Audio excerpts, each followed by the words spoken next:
Yo, what's good? Merry Christmas. Happy New Year's. Hi. So a little bit's been going on. I've been sick. Holidays happened. I had some mechanical breakdowns in the shop, which I'll get to in a little bit. But first, let's go to this. Oh, thanks. Hi there. Today's video is brought to you by the letter H. This is not an H. For hope. Hope it went well. Also, this, which doesn't start with an H either. Johnny, you're kind of bouncing around. Where are we going with this one? And where we're going to is the CAD. So computer aided design. It's the software that I use to do 3D modeling. That I then take these 3D models and have them printed out or cut them out or whatever. The software is Fusion 360 if you're interested. And what we're currently looking at is a model of a gift, which I will get to in a second. But the obvious interlude about why are we looking at a model of a gift? Christmas obviously happened, and I'm a huge fan of Christmas. I really like picking gifts for people. This year, is kind of not making money because I'm doing this. And it's a more than full-time thing, so I'm spending 60, 70, 80 hours a week working this stuff down, and it takes a while. And I'm committed. I'm ready to do that, but at the same time, that kind of does kind of hurt my general funding.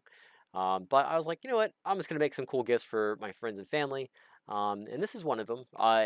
It was a thought I had, which I will kind of go through real quickly. I was like, what would be good? A gyroscope that was like made out of metal, but also if it was like 3D gimbaled. So not all of this is modeled here, but you can see that there are bearings here. There's a ring, so when this thing spins, it kind of can move freely. You can hold the outer rings, and it'll just kind of move around. I thought to myself, that's pretty neat, but like, what if there was a base you could put it on so it would look kind of nice?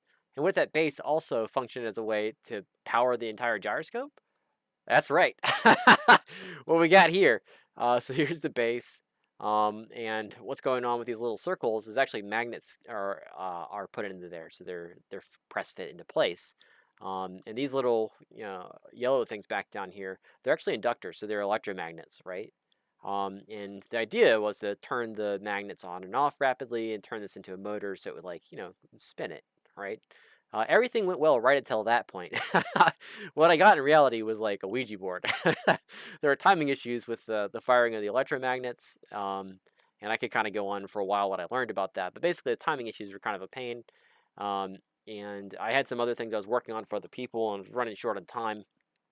So I reached out. This is to a gift for one of my brothers. I reached out to my brother and be like, "Hey, man, I'm running this one down. I put a lot of time into it, but I don't think I'm going to make it on time. I still have these other gifts I got to finish for a whole bunch of people."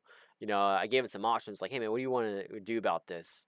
And the thing he chose is like, spend a work day, come over, and we'll finish the project. My brother is also an engineer, and he has the same fascination I do with just building stuff. So I get to spend a day with my bro, hang out, and complete this.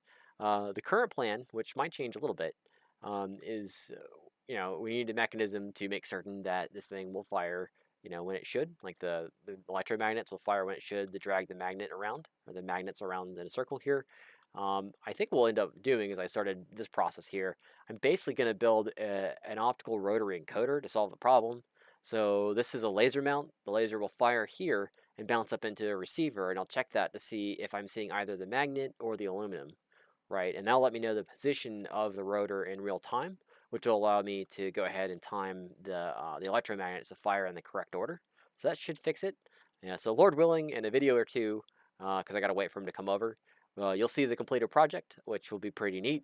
I'm looking forward to it. Already, it's pretty cool.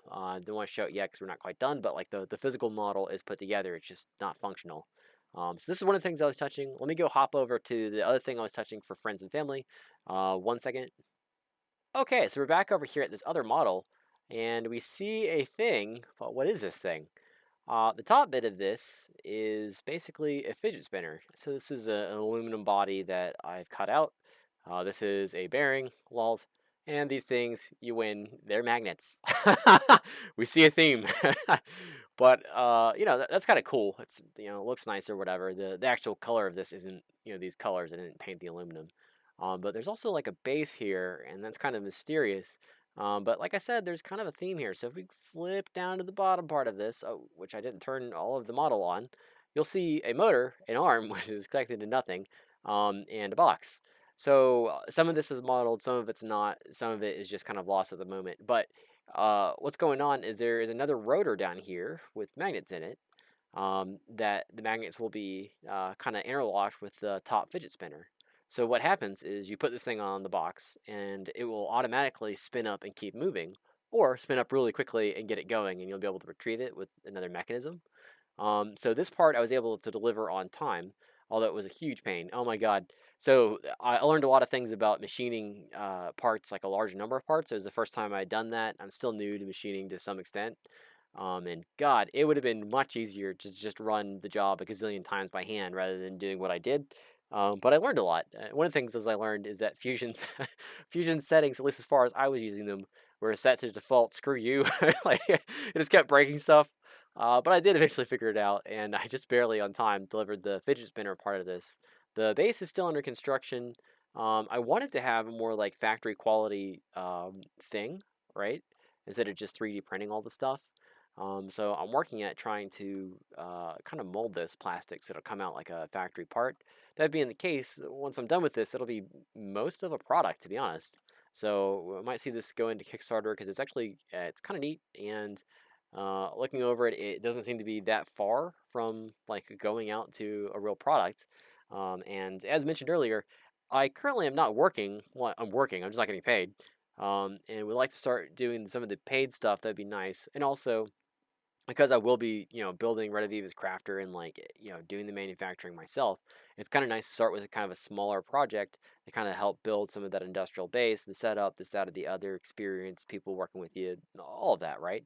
So this is kind of like a path along the journey as I've kind of figured out, how to go from A to B, which in reality is more like A to Z. There's like a bunch of steps in the between. But yeah, I'm kind of like figuring it out and moving along.